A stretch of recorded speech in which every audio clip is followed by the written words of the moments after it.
안녕하십니까. 우리 중학교 1학년 학생들 시험 준비 잘 하고 있죠. 지금 이제 시험이 얼마 안 남았을 텐데, 제가 그 직전 모의고사, 우리 학생들이 내일이 시험일 때 오늘 공부하는 그 모의고사 자료를 지금 올렸습니다. 그리고서 지금 영상을 지금 찍고 있는데요.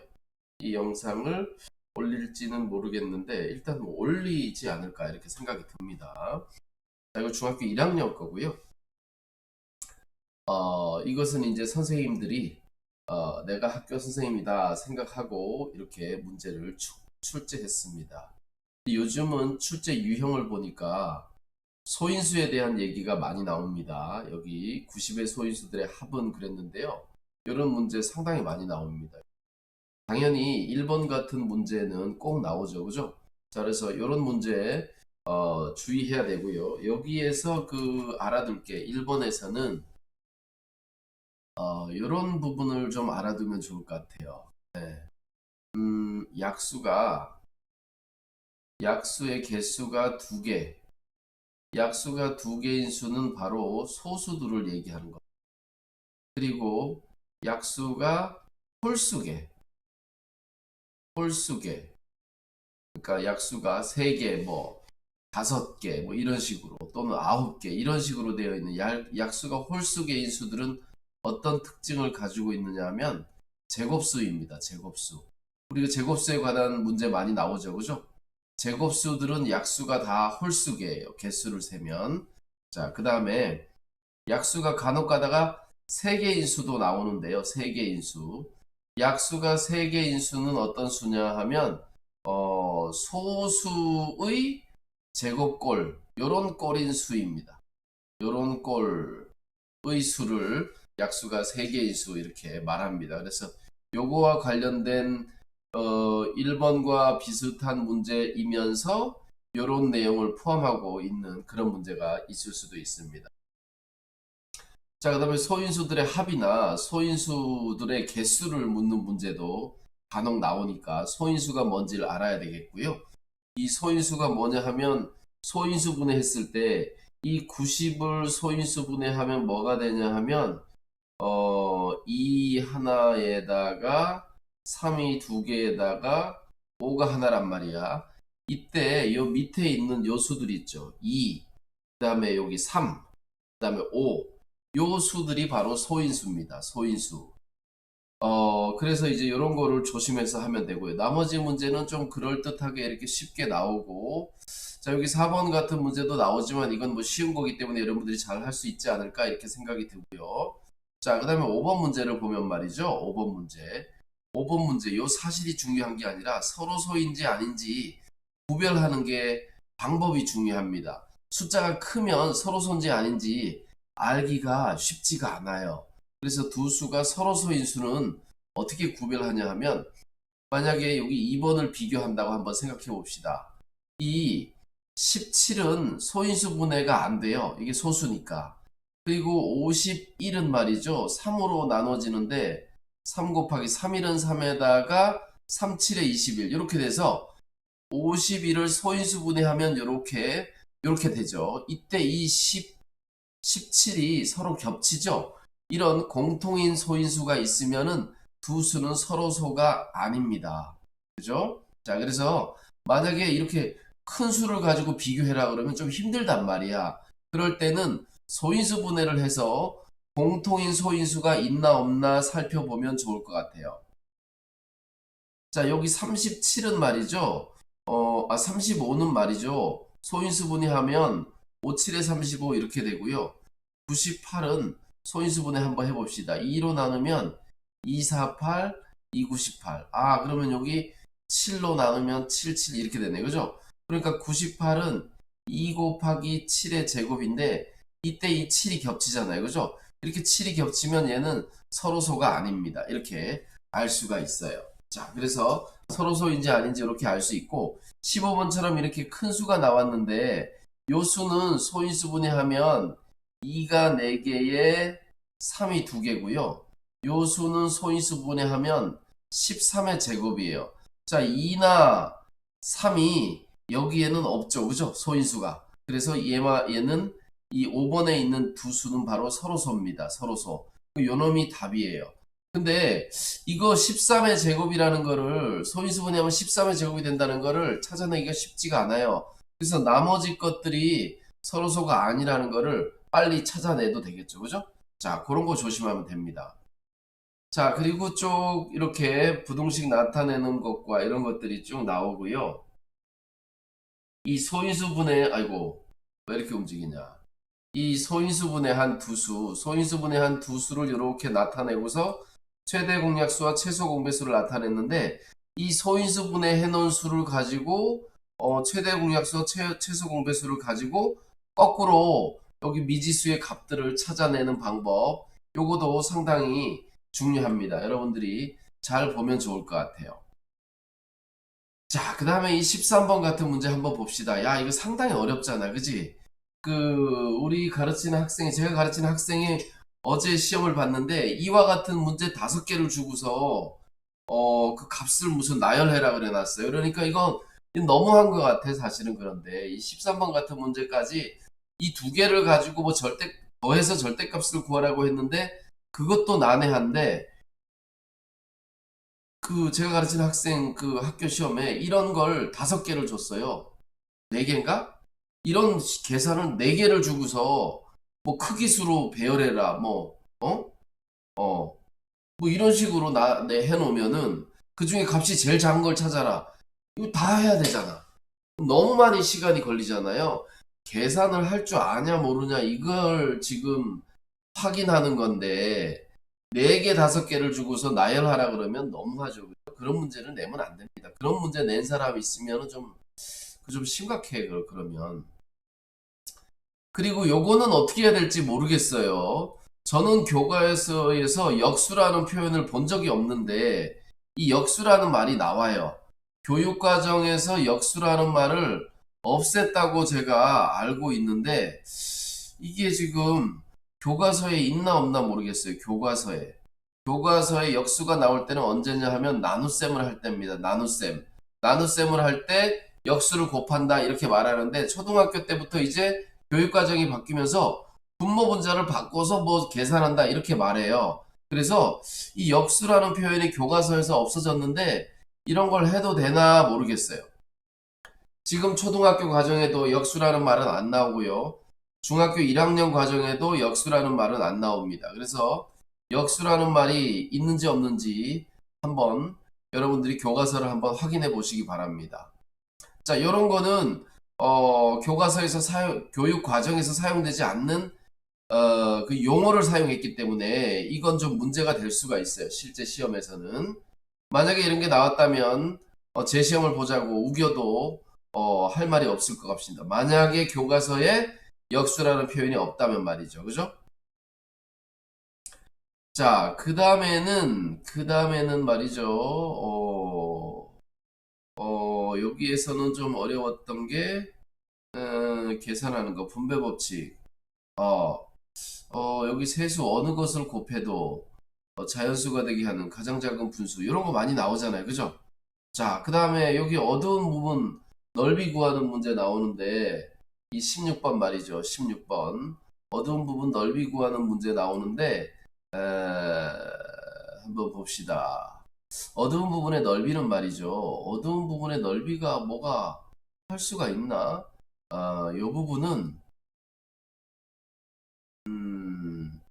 요 넓이와 요 넓이를 더해야 되는데, 얘를 갖다가 여기다 갖다 붙이면 아마 요렇게 붙지 않을까 싶어요. 요렇게.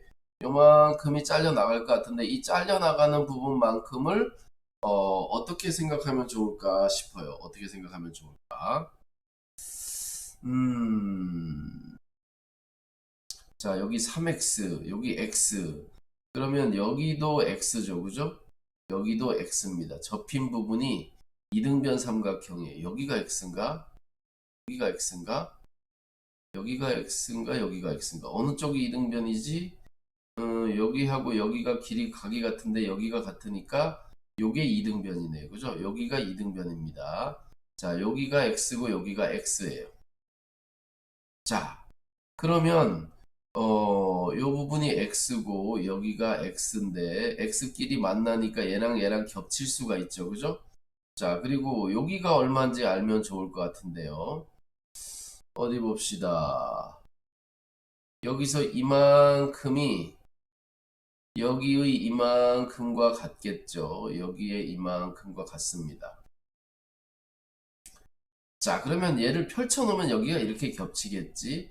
펼칠 텐데 지금 이 삼각형만큼이 두 개가 겹치네요. 이 어두운 부분의 넓이는 말이죠.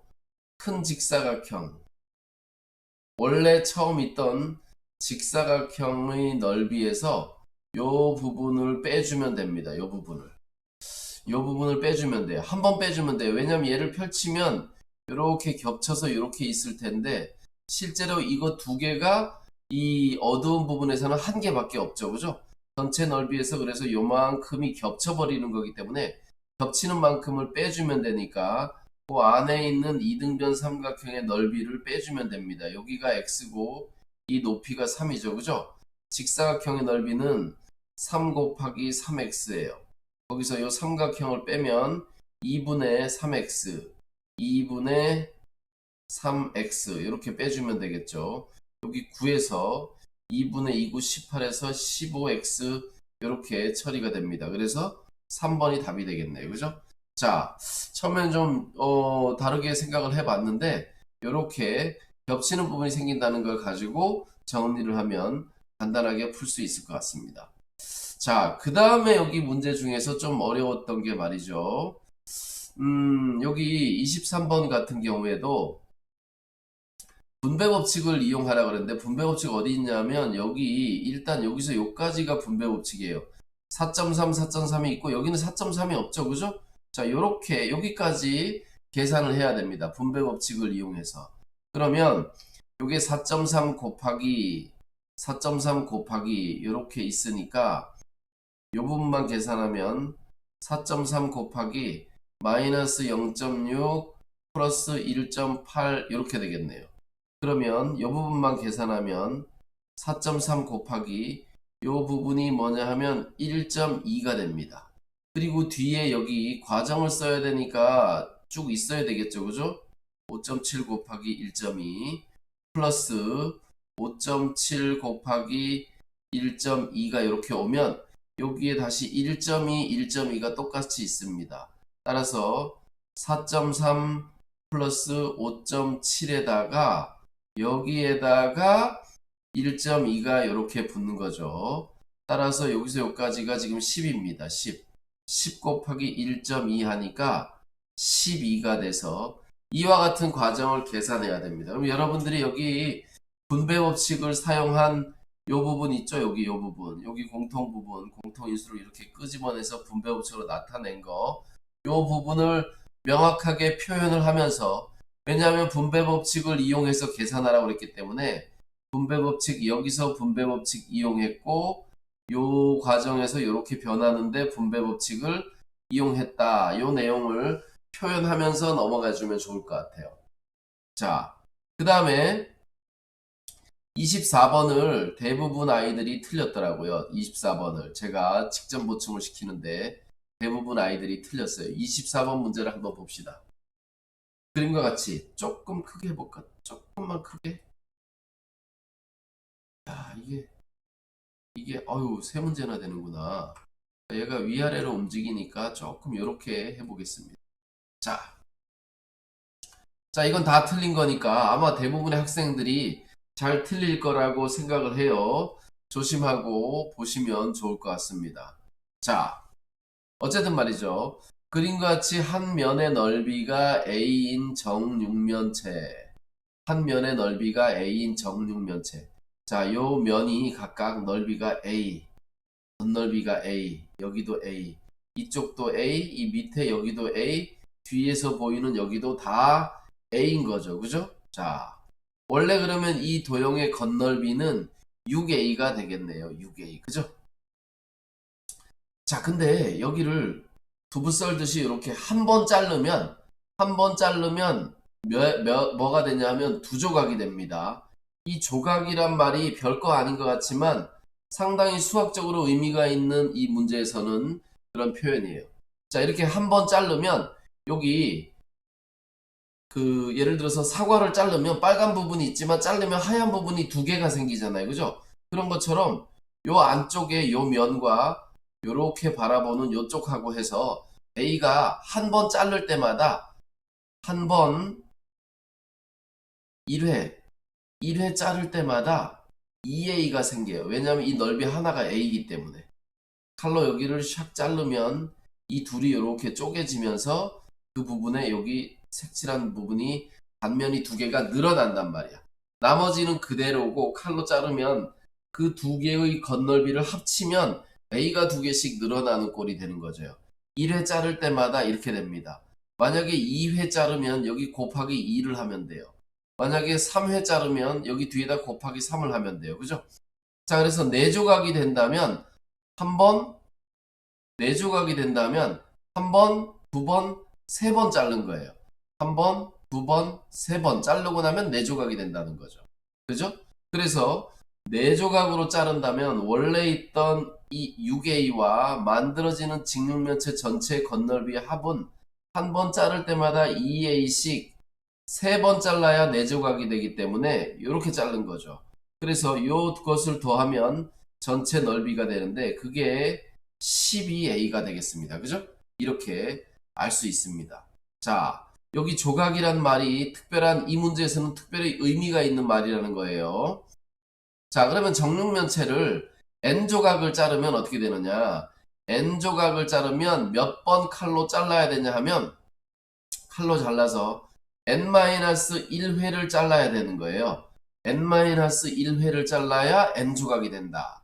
자, 그럼 원래 있던 겉넓이 6A에다가 한 번 자를 때마다 2A가 생기는데 곱하기 뭐야?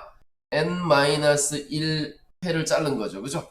자, 그래서 요걸 계산하면 6A 플러스 2AN 마이너스 2A 이렇게 되기 때문에 요 둘이 동류항이죠. 그죠? 여기는 n 때문에 안 되고 따라서 4a 플러스 2an이 된다. 이런 얘기죠. 이때 a는 한 면의 넓이 이렇게 된 거고 이때 n은 n조각. 그죠? n조각. 요걸 의미합니다. 요 두 개를 의미해요. 제가 왜 이걸 쓰냐면 이 밑에 문제에서 이제 여기다 뭔가를 적용을 해야 되거든. 자, 그래서 45조각을 나타내면 여기 n에 45를 집어넣어야 되는데 한 모서리의 길이가 3인 정육면체면 이 한 면의 넓이가 얼마가 되냐면 3, 3은 9가 되고요. 이 조각은 뭐냐 하면 45조각이 되는 거죠. 그래서 요 놈을 A에다 집어넣고 요 놈을 N에다가 대입하면 이 식에다 대입했을 때 바로 직육면체의 겉넓이의 합이 나오게 되는 거예요. 따라서 4에 A 자리에다가 9를 대입하고 2 곱하기 A 자리에 9 그리고 N 자리에 45 이렇게 집어넣으면 되겠죠. 그죠? 자, 그러면 여기 9 곱하기 9 곱하기가 똑같이 있으니까 4 플러스 얘랑 곱한 거 90 이렇게 한 다음에 곱하기 9를 하면 되겠네요. 그죠? 그러면 94 곱하기 9가 되니까 49 36에다가 99 81 234 846 이렇게 겉넓이를 구할 수가 있습니다. 자, 이렇게 해서 마지막 문제까지 풀어봤습니다. 자, 근데 여러분들이 이 문제를 풀 때는 이 24번 문제는 맨 마지막에 해야 돼요. 이게 킬러 문제예요. 킬러 문제. 이 문제에서는 킬러 문제고요. 23번도 서술형 쓰는 거니까 여기 타일의 개수도 거의 킬러 문제고요. 이 17번 같은 경우에는 이런 거 나오면 뭐 그냥 어려운 건 아닌데 이거 학생들한테는 상당히 어려워지는 그런 킬러 문제죠. 그리고 여기 16번은 명확하게 킬러 문제입니다.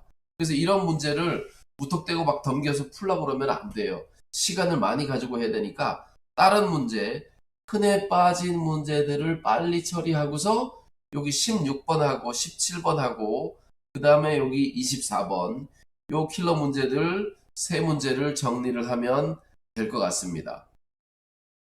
그리고 이 13번 같은 경우에도 계산 잘 안 되는 사람들한테 힘들고요.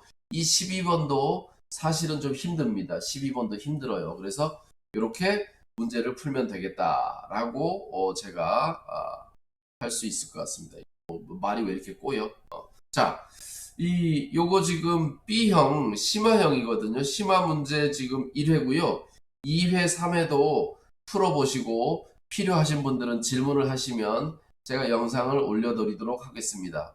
질문하는 방법은 말이죠. 다 알고 있죠, 그죠?